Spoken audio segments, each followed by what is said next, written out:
Quick Tip Tuesday. Let's get ready to sell your land. If it's time to sell your land and you're ready to get going on it, there are a few recommendations I'm going to make. The first is that you have a preliminary title search conducted. And you may think that this is a waste of money. Honestly, either way, you're going to pay for a title search, right? The benefit of doing this up front is that we make sure that everything is clean and clear and ready to go when we have that buyer, especially when we're talking about large amounts of money, right? One of the things that I've come across lately is that, there are some missing items, some missing links, maybe some signatures missing from deeds years and years ago. So we want to ensure that the property is insurable for title insurance for the next buyer. If not, this is going to affect your value, and it's also going to potentially affect the buyer that is able to purchase your property. If there's a loan involved, the title company wants to have their lender policy as well to protect them from any interest or stakes coming back to claim ownership. So we want to make sure that that's all cleared up.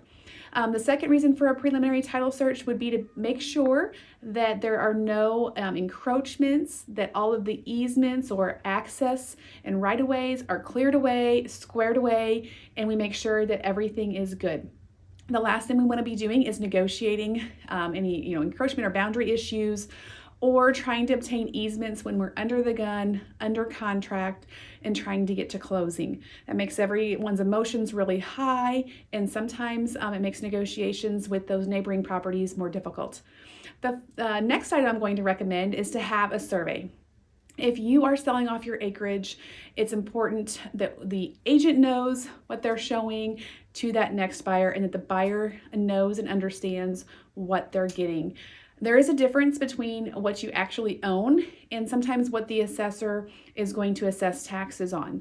So there can be discrepancies between that, and then there can even be discrepancies amongst what the assessor is claiming and your actual deed. So making sure it's clear that everyone knows what is for sale and what's conveying makes it a much more clean and easy transaction and transition for that new buyer. One of the advantages to the survey, other than knowing where all the boundaries are and making it crystal clear, is that there are no issues that could arise after closing, right?